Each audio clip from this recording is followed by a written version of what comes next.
예수님의 그 초림과 재림에 대해서 좀 더 구체적으로 말씀드리면 예수님의 초림과 재림 사이에 일어나는 일들에 대해서 우리가 잠깐 나누기를 원합니다.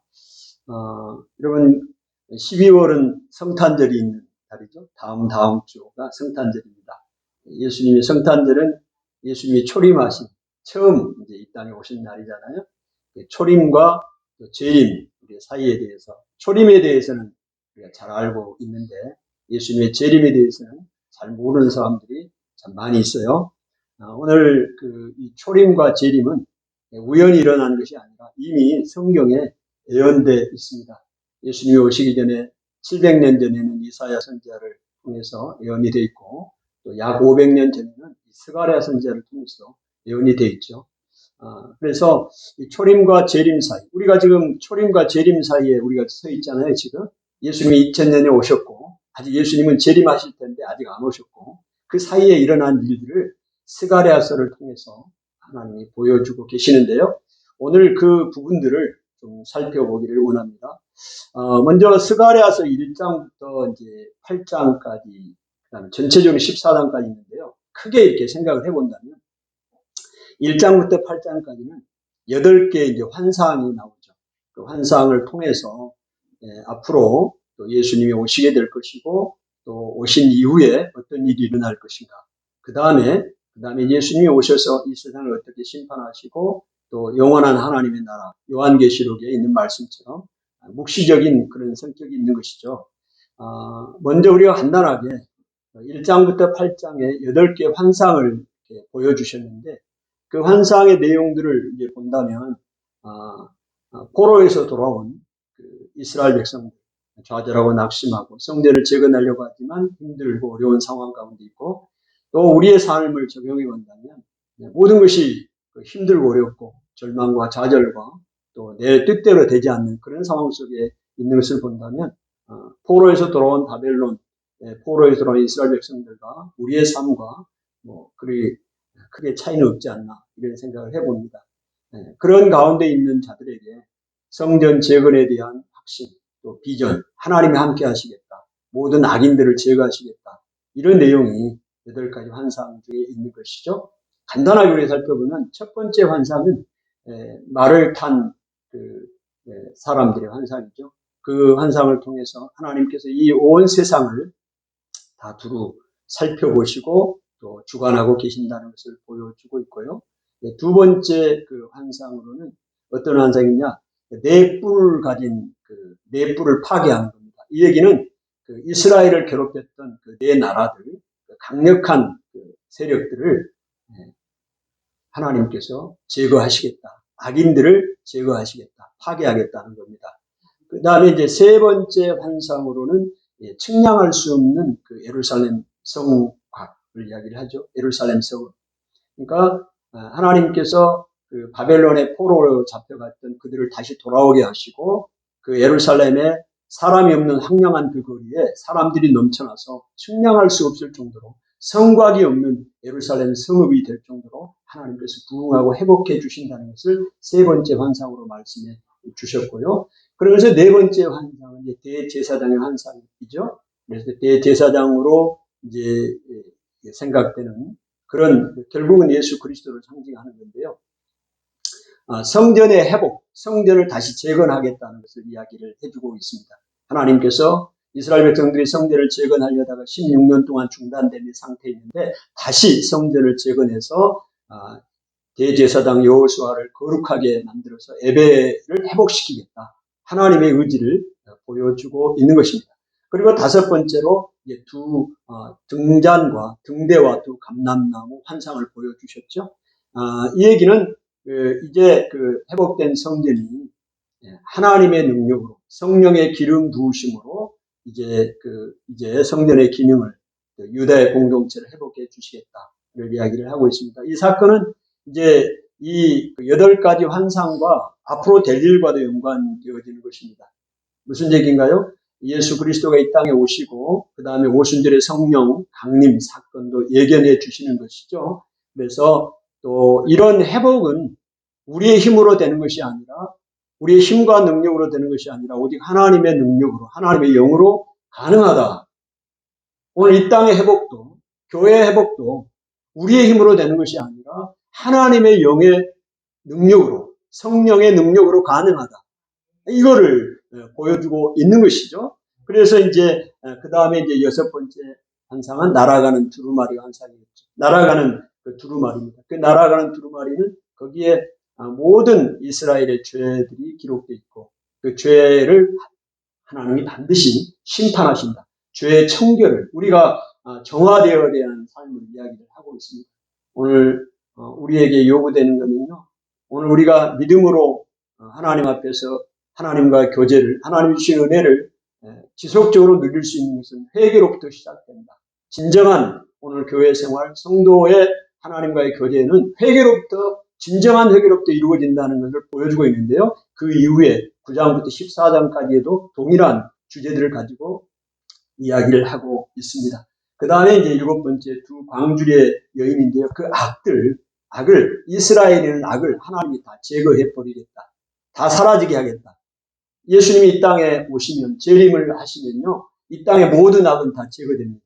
그러니까 악인들은 다 제거되는 거죠. 아멘?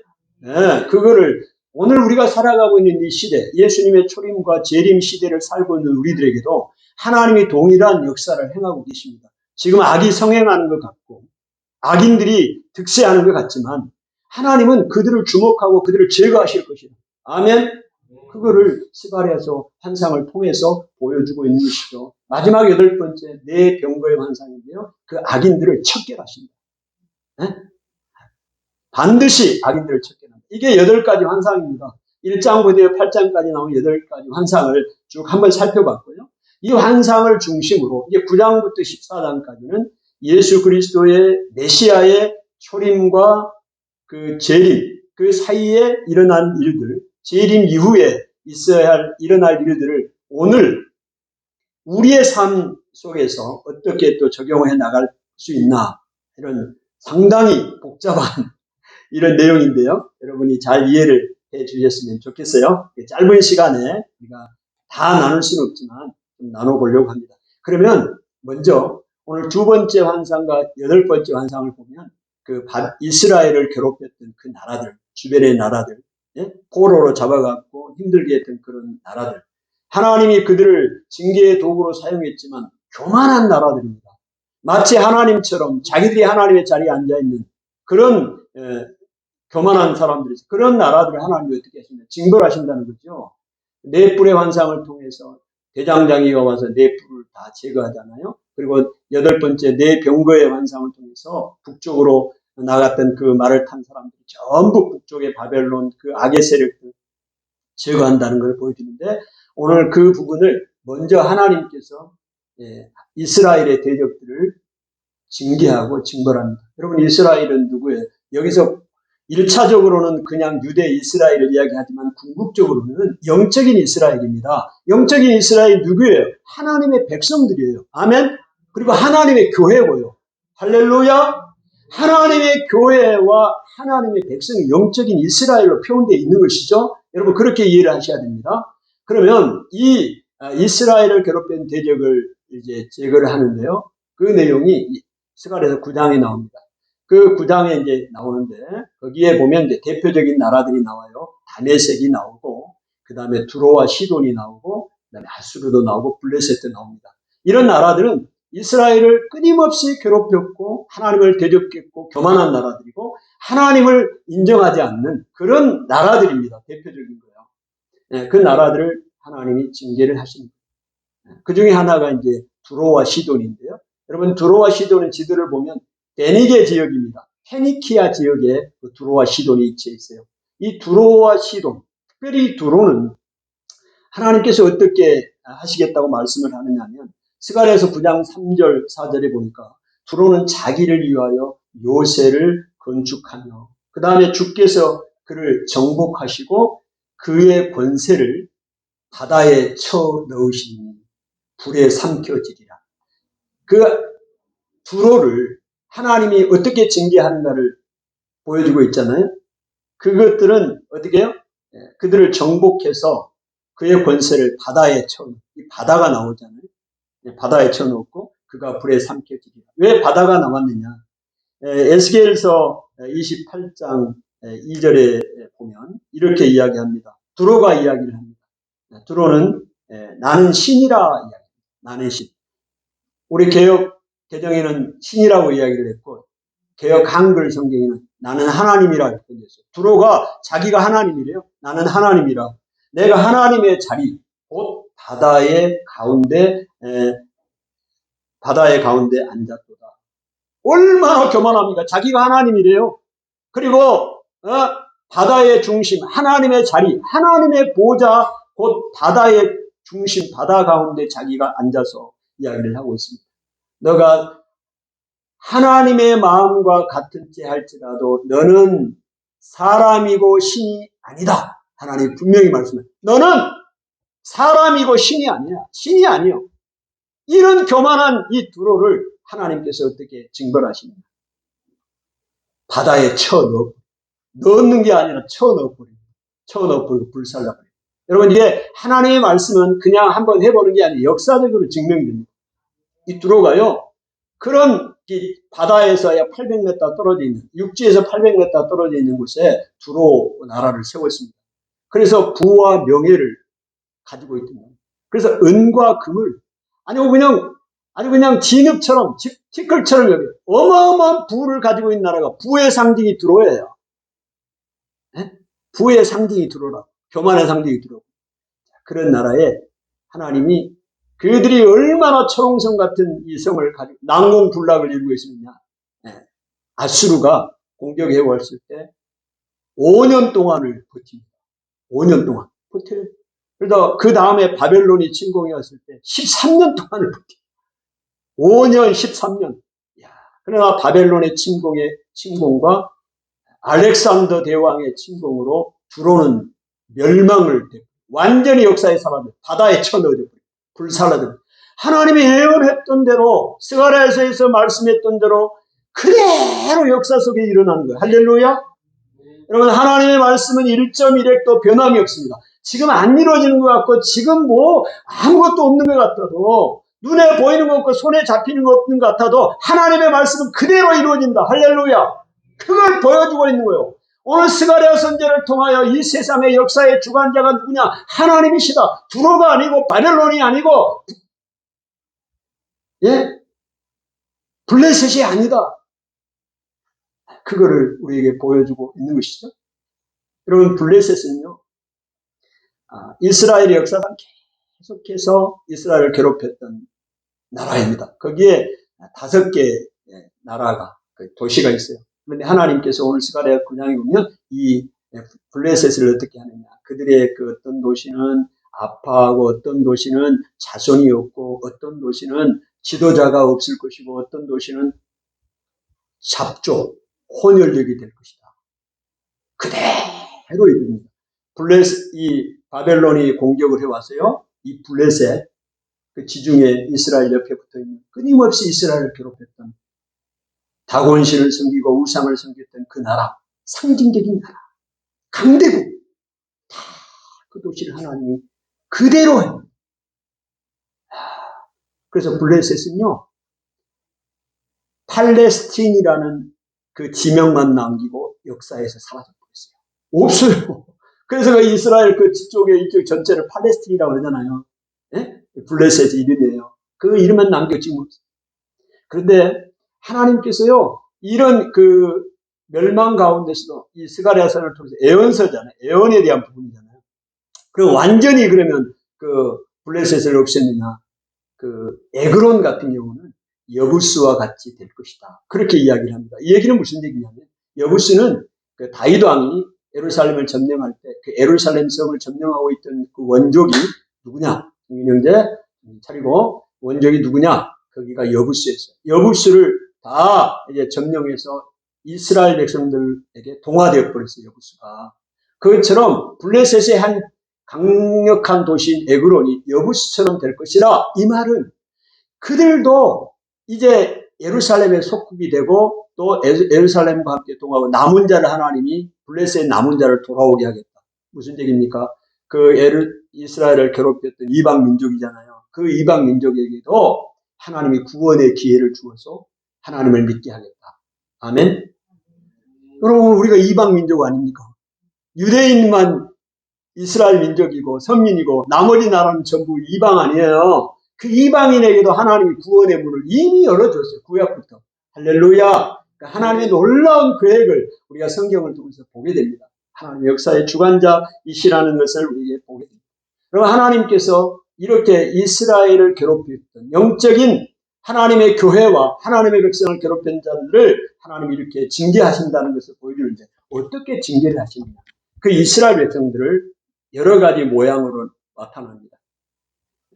여호와의 칼이 되게 하겠고, 또 전쟁의 준마가 되게 하겠고, 또 그 다음에 화살이 되게 하겠고, 그 화살에 끼어 있는 활이 되게 하겠고, 화살에 끼어 있는 이 화살이 되게 하겠고, 하나님이 이렇게 이스라엘을 유다를 사용하셔서 이제 그 대적들을 물리치겠다. 이 얘기가 쭉 지금 나오고 있습니다. 우리가 다 볼 수 없잖아요. 그거를 제가 설명을 드립니다.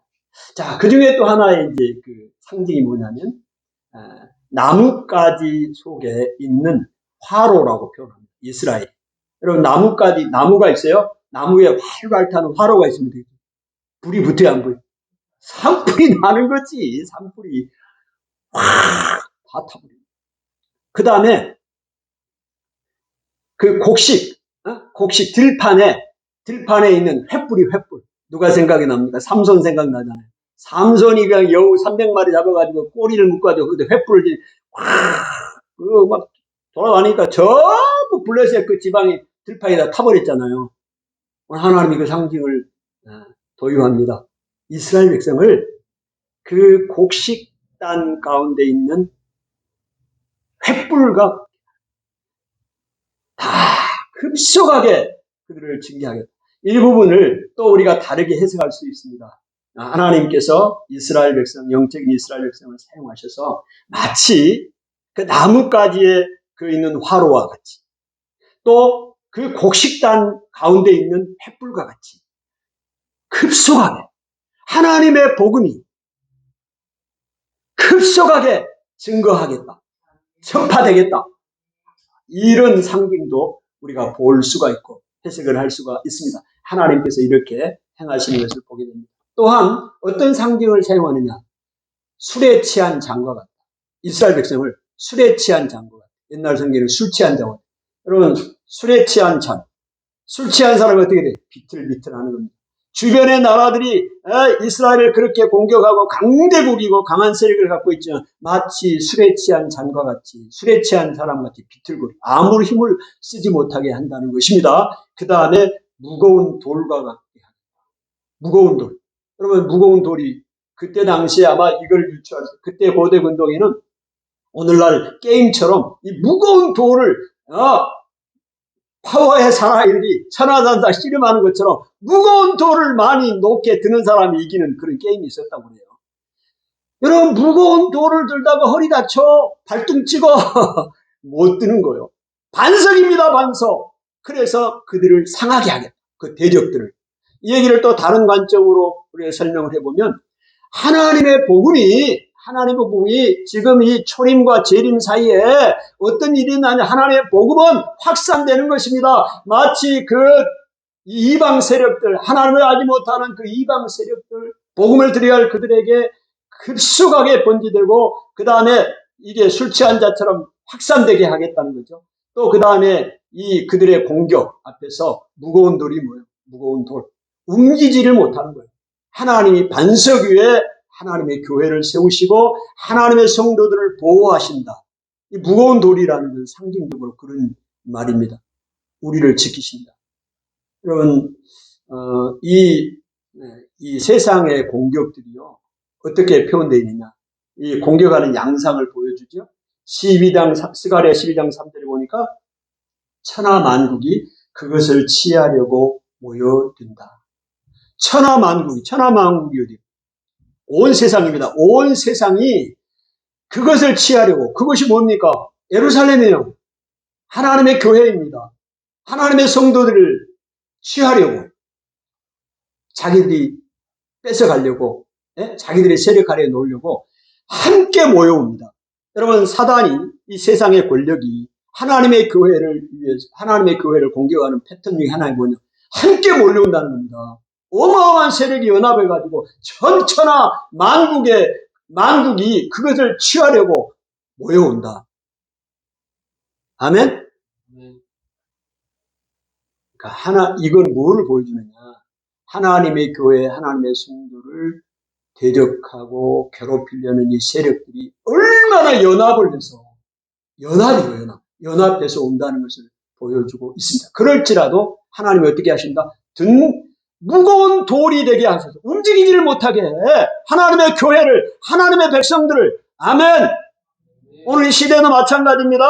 오늘 우리가 하나님의 백성들이 위축되고 그냥 그들의 세력에 의해서 어찌하지 못하고 절절매는 것 같아요. 그렇지 않습니다. 하나님이 그들을 술 취한 잔과 같이 만들어버리고요. 우리를 무거운 돌처럼 하나님이 하셔서 그들이 상하게 만드는 거예요. 할렐루야. 오늘 누가복음 20장 17절에 예수님은요, 교회의 머릿돌이 되십니다. 교회의 머릿돌이 돼요. 건축자들의 버린 돌이 모퉁이의 머릿돌이 되었느니라. 오늘 교회가, 예수 그리스도가 그들에게는 하찮은 존재고 멸시받을 존재처럼 생각될지 모르지만 하나님이 예수 그리스도를 통해서 교회의 머릿돌이 되게 하셨습니다. 또한 그 무거운 돌의 이미지를 우리가 본다면 다니엘서에 또 볼 수 있는데요. 다니엘서 2장 45절에 하나님께서 이 돌을 뜨인 돌, 여러분이 이렇게 들어보셨을지 몰라요. 뜨인 돌이라고요. 이 뜨인 돌은 개역 한글에는 뜨인 돌로 되어 있고요. 지금 우리 성경에는 뭐라고 표현되냐? 손대지 아니한 돌이 산에서 나왔다. 여러분, 뜨인 돌이라면, 자, 산이 있습니다. 산에 있는데 돌이, 큰 돌이 있을 거 아니에요. 산에 암석이. 그러면 어떻게 돌을 이렇게 쪼아야 될까? 정으로 떠내야 할 거 아니에요. 사람 손으로. 근데 떠내지 않았어. 사람 손으로 커트하지 않았어요. 근데 그 돌이 사람 손으로 커트하지 않은, 손대지 않는 돌이, 그게 다 뜨인 돌이죠. 그 돌이 산에서 나와서 금과 은과 그 모든 진흙과 이거를 다 부숴버리는 것이 다니엘서가 보는 환상입니다. 다니엘서 2장에 나오는 거예요. 그럼 무슨 얘기예요? 그들이 강력하게 하나님의 교회를, 하나님의 백성들을 공격한다. 이 세대가 그렇다는 얘기입니다. 마지막 날까지, 예수님이 오기 전까지 이런 일이 일어나는 거예요. 여러분, 하나님을 믿는 사람이 핍박받는 것을 이상하게 생각하면 안 돼요. 그렇게 예견되어 있다니까. 아멘. 그러나 예수님이 재림을 가까우고 재림할 때는 악인들이 완전하게 척결된다는 걸 이미 요한계시록에 보여주고 있고, 스가랴에서 보여주고, 다 예언서에 보여주고 있잖아요. 그거를 지금 스가랴에서 보여주고 있는 거예요. 뜨인 돌이 나와서 파쇄해버린다. 아멘. 걱정하지 마시라.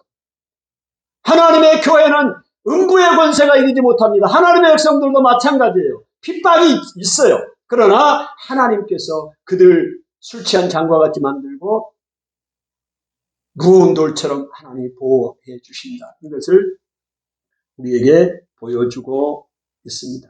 여러분, 이 대적들을 하나님이 어떻게 만들어 버리냐. 오늘 스가랴서 12장 4절에 보니까 오늘 모든 그 말탄 사람들이 말을 놀라게 하고요. 그 다음에 그 말탄 자를 미치게 만듭니다.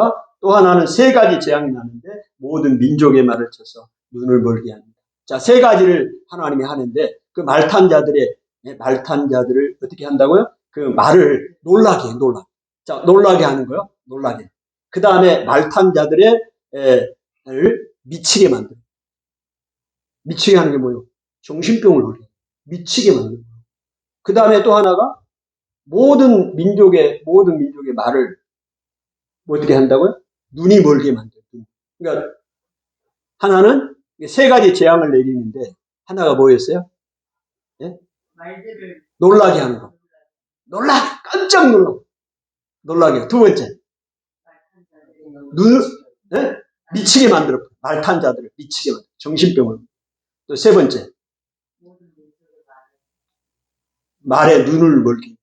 여러분, 이게 세 가지 스가랴서에 나와 있는 그 대적들을 그렇게 심판한다고 말씀하시는데 이게요, 어디에 나오느냐? 신명기에 이미 말씀되어 있어요. 신명기 28장 28절에 여호와께서 또 너를 미치는 것과 눈 머는 것과 정신병으로 치리. 하나님이 신명기에 하나님을 대적하는 자들에게 대해 재앙을 내리는데 하나는 놀라게 하는 것이고요. 하나는 미치게 하는 것이고 또 하나의 재앙은 눈이 멀게 하십니다. 이미 신명기 28장 28절에 기록되어 있는 말씀을 지금 스가랴서에 그대로 하나님이 성취시키는 거예요. 그 대적들을 그렇게 그 어마어마한 기병들을 가지고 공격해오는 그들을 놀라게 하고 미치게 하고 눈이 멀게 하니 어떻게 그들이 공격을 해오겠습니까? 대단한 힘을 가지고 있는 것 같지만 두려워하지 마십시오. 하나님의 놀라운 이 능력을 할렐루야 그대로 이루어지게 하시는 놀라운 은혜를 우리에게 주시는 것입니다. 아멘. 이렇게 하나님이 먼저 대적들을 공격하고 징계한다는 사실을 스가랴서 9장 또 10장 12장을 통해서 우리에게 보여주고 있습니다. 또한 하나님께서요 구원을 하실 때 유다 백성을 구원하는 그 장면 중에 한 장면이 나오는데요. 어떤 장면이냐? 오늘 스가랴서 12장 7절에 보니까 여호와가 먼저 유다 장막을 구원하리니 그래서 여호와가 먼저라고 그랬습니다. 먼저 유다 장막을 구원한다 그랬어요. 여러분 유다 이걸 그냥 읽으면 잘 내용을 이해하기 어려워요. 하나님이 먼저 구원을 해요. 근데 어디를 먼저 구원하느냐? 유다 장막입니다. 유다가 아니에요. 유다 장막을 구원했다. 자, 이 얘기는 무슨 얘기예요? 유다 장막이 어떤 곳이냐? 유다 장막은 예루살렘이 있을 거 아닙니까? 유다 예루살렘이 있어요. 그러면 예루살렘 안에는 성벽이 있잖아요.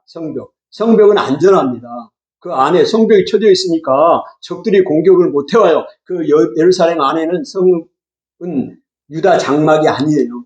그러면 장막은 성벽 바깥에 보호 장비가 없는 거예요. 거기에 얼마든지 적이 침입해오고 힘들고 연약한 사는 것을 상징적으로 이야기를 하고 있습니다. 울타리가 없어. 자기 집에 울타리가 없어. 도둑들이 얼마나 들어오죠. 왜 울타리가 없어요? 돈이 없어 울타리는 못 친 거 아니에요. 돈 있는 사람 다 울타리 치고 사는데 그 얘기입니다. 유다 장막이라는 건 그런 얘기예요. 그런데 하나님이 먼저 어디부터 구원하셨다고요? 예루살렘 성곽 안에가 아니고 유다 장막부터 구원하셨다. 그 얘기입니다. 스가랴 12장 7절에 여호와가 먼저 유다 장막을 구원하리니 자, 이는 이유가 나와요. 다윗의 집의 영광과 예루살렘 주민의 영광이 유다보다 더하지 못하게 하려 함이니라. 이 말은 무슨 말이냐? 다윗 집의 영광, 다윗의 집의 영광과 예루살렘 그 주민, 예루살렘 성곽 안에 있는 주민들의 그 영광이 유다의 영광. 여기서 유다는 유다 장막의 영광입니다. 유다 장막의 영광보다 더하지 않다. 그러니까 하나님이 구원할 때 그 소외되고 가난하고 힘들고 연약하고 병들고 이런 사람들이 구원받는 여기에 대한 하나님의 관심, 그 사람의 존귀함이 잘 살고 능력 있고 힘 있고 강하고 이 사람하고 차이가 없다. 하나님은 여러분 성경의 큰 흐름이 무엇이냐? 하나님은 약자의 편입니다. 병들고 약하고 가난한 사람들의 편이에요. 어쩔 수 없이 하나님이 그렇게 하시는 겁니다. 만약에 하나님이 그 편을 안 들어주면 이 세상에서 이 약자들이 어떻게 살아가요? 그거를 말씀해 주고 계시는 것입니다. 하나님이 먼저 구원하세요. 누구를? 약한 나를, 유다의 장막을 구원하신다. 그런 이야기를 하고 있습니다. 아멘. 하나님께서 이 하나님의 도움만을 바랄 수밖에 없는 자들을 하나님께서 자유롭게 돌보시고 권념하신다는 것을 보여주고 있습니다. 하나님은 진로 성도들을 하나님의 눈동자같이 보호하십니다. 자기의 눈동자같이. 여러분 눈이 얼마나 귀해. 눈동자 가장 예민한 게 눈동자가 아니에요. 근데 하나님의 눈동자처럼 우리를 하나님의 성도들을 보호하십니다. 신명기 32장 10절에 그렇게 말씀하고 있습니다. 여러분 마귀와의 싸움에 있어서도 우리가 넉넉히 구원을 받을 수 있는 이유가 하나님께서 우리를 그렇게 구원하시기 때문에 그렇습니다. 여러분 예수님께서 이제 재초림을 하셨잖아요. 오늘 초림을 하셨는데 예수님께서 이 땅에 오실 때도 여러분 그 왕궁으로 가지 않았어요. 오셔가지고 저잣거리, 예? 가난하고 소외된 사람들에게 갔습니다.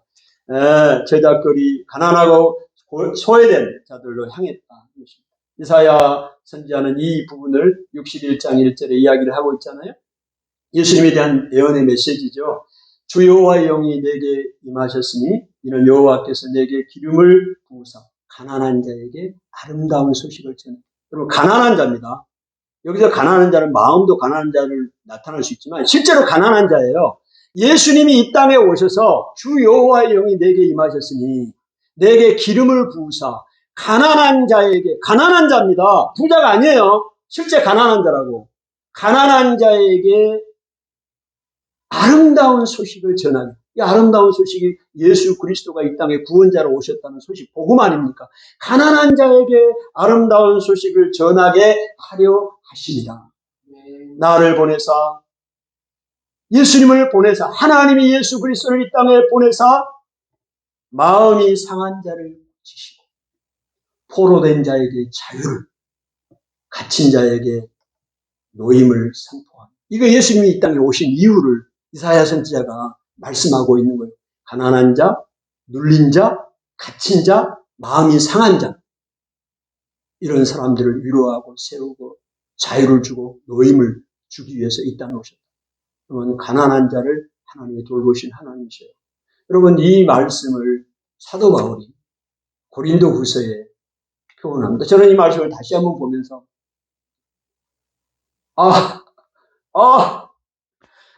이거 이해가 이걸 어떻게 받아들여? 잘 안 되는 부분입니다. 그 부분이 무슨 얘기냐? 너무 잘 아는 말씀이에요. 사도 바울이 고린도후서 12장 9절, 고린도후서에 그렇게 9절 10절에 이야기합니다. 내 은혜가 내게 족하도다. 하나님의 은혜가 바울에게 족하도다. 하나님이 말씀하시는 거예요. 이는 내 능력이, 하나님의 능력입니다. 하나님의 능력이 약한 데서 온전하여 지니라. 여러분, 받아들일 수 있어요? 하나님의 능력이 약한 데서 온전히, 아니죠, 하나님. 내가 강해야죠. 힘이 있어야죠. 이거를 통해서 내가 세상에 영향을 미치고 행사할 수 있죠. 근데 하나님이 말씀하잖아요. 사도 바울에게 내 은혜가 너에게 족하되, 이는 비코스, 왜냐하면 하나님의 능력이 약한 데서, 나의 약한 데서, 성도의 약한 데서 온전해지기 때문이라고 이야기를 하고 있습니다.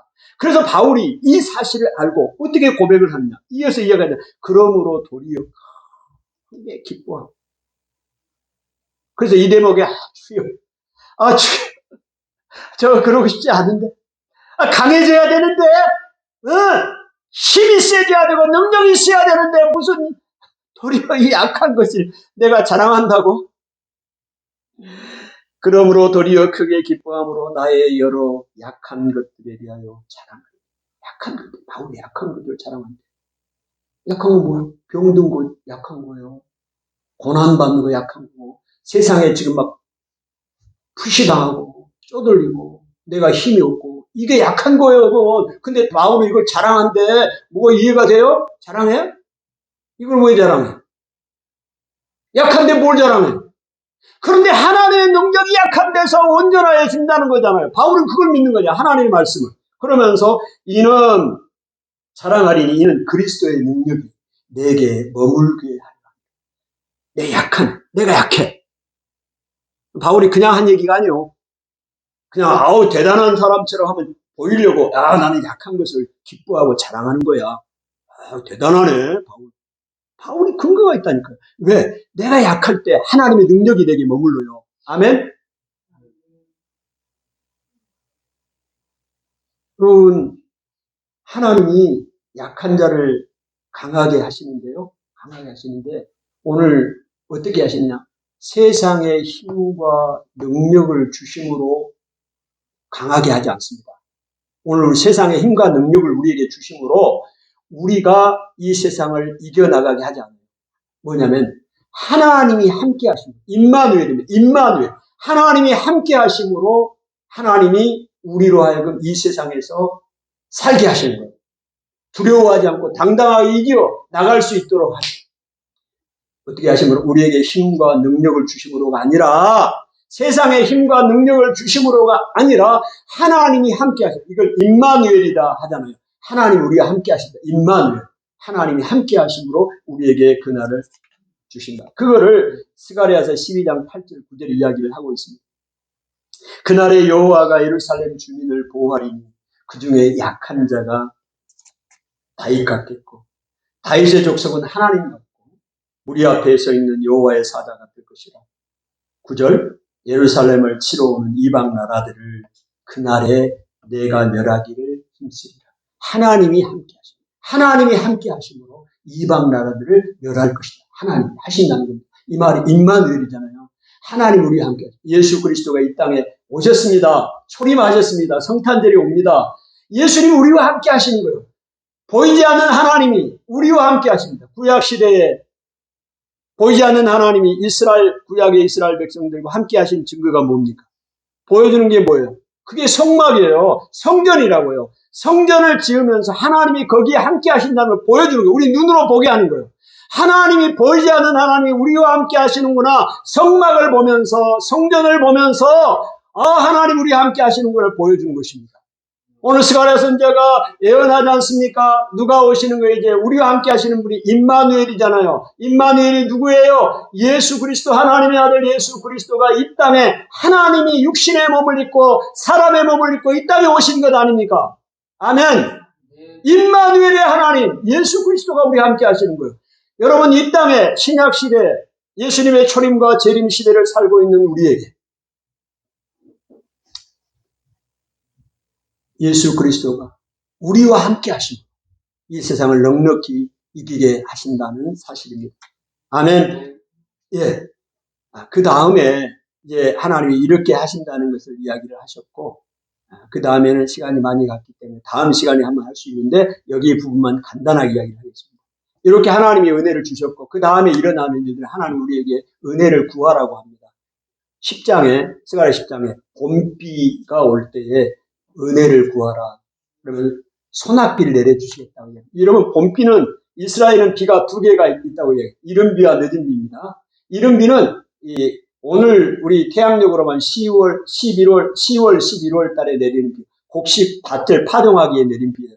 그 다음에 늦은 비는 3, 4월 달에 내리는 비인데 이 비는 곡식을 익어가게 하는, 여물게 하는 비예요. 근데 이 봄비라는 거는 늦은 비를 이야기하는 것입니다. 늦은 비를 구하라. 하나님의 그 은혜를 때에 따라서 구하라. 그러면 하나님이 소낙비를 내려주시겠다. 얘기는 무슨 얘기냐. 이른 비라고 하면 우리가 예수님을 믿을 때 구원받은 그런 은혜라고 한다면, 또 늦은 비라고 하면 구원받은 것으로 끝나는 것이 아니잖아요. 하나님의 사람으로 성화되어가는 삶.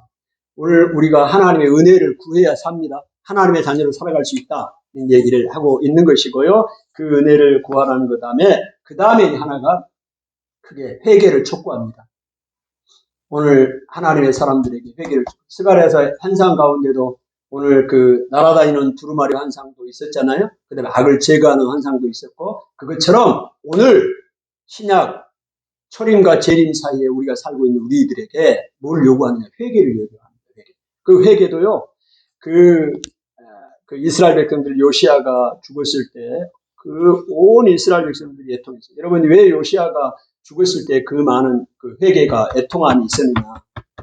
네? 그 유다의 그 마지막 이제 그 멸망되어가는 그런 나라에 요시아라는 그 왕은 소망이었어, 소망. 우리 유다가 회복되는 거 아닌가. 근데 요시아가 갑자기 죽었잖아요. 그러니까 온 백성들이 그 아드라멜렉에서 죽었던 그거를 통해하는. 여러분, 우리 그 역사적인 우리나라도 백범 선생이 있잖아요. 백범 독립운동가. 그분이 이제 그 총살을 당해 죽었잖아요. 그랬더니요, 그때 당시에 서울 시민이 130만 원이에요. 130만 명, 서울시가. 근데 통계에 의하면 100만 명이 애도를 했어요. 어마어마한 숫자가 애도를 했다. 애통함이 있어요. 이 민족의 애통함이 있었어요. 그런 애통함, 마치 장자, 자식을 잃어버린 그 부모의 심정으로 애통하라고 그랬어요. 이제 그 애통이 예수 그리스도의 십자가의 죽음과 연관이 됩니다. 그런데요, 한 가지 더. 이 애통함이 전체적인 이런 애통함도 있지만 따로따로 오늘 스가랴 12장 11절부터 14절 그 사이에 따로라는 단어가 11번이 나오고 무려 무슨 얘기냐? 오늘 우리가 전체적으로 회개하는 것도 있지만 각자가 회개를 해야 돼요. 각자가. 아멘? 오늘 우리의 신앙생활은요. 오늘 하나님과 은혜를 경험하고 하나님이 주신 은혜를 지속적으로 누리고 살아가는 오늘 우리들, 이 중간의 시대에 있는 우리들이 그 신앙생활의 지표, 우리 영적인 삶의 그런 지표라고 할까요?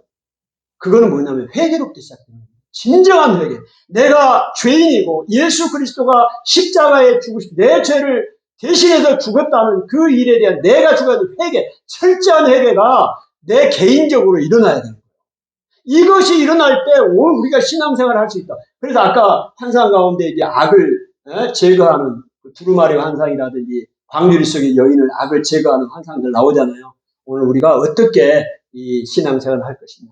회개를 철저히 하고 하나님의 은혜를 누리고 살아가야 된다. 이 얘기들을 오늘 스가랴서를 통해서 말씀하고 있습니다. 하나님 아버지 은혜를 감사합니다. 오늘 스가랴서를 통해서 예수님의 초림과 재림 사이에 오늘 우리에게 있는 우리가 살아가고 있습니다. 오늘 우리가 어떻게 이 시대를 바라보고 살아가야 할 것인가를 말씀해 주고 있습니다. 하나님께서 모든 대적들을 반드시 징계하신다는 사실을 우리가 말씀합니다. 그리고 우리를 무거운 돌처럼 하나님 안전하게 보호하시고 하나님의 눈동자처럼 보호하십니다. 또한 우리에게 봄비가 내릴 때 은혜를 구하라고 말합니다. 은혜의 소낙비를 내려주시겠다고 말씀하고 회개의 삶을 우리에게 요구합니다. 하나님 아버지 그 집에 자식이 장자가 죽는 것 같은 애통함으로 회개하라고 말했고 그것도 이제 각자가 따로따로 하나님 앞에 개인적으로 십자가의 은혜 앞에 대속의 은혜 앞에 감사하며 회개하며 하나님 나아갈 때 하나님이 주신 은혜를 우리가 누리며 살아갈 수 있다고 분명히 말씀합니다. 오늘 우리가 그렇게 신앙생활을 할 수 있도록 은혜 내려 주옵소서. 예수님 이름으로 기도하옵나이다. 아멘.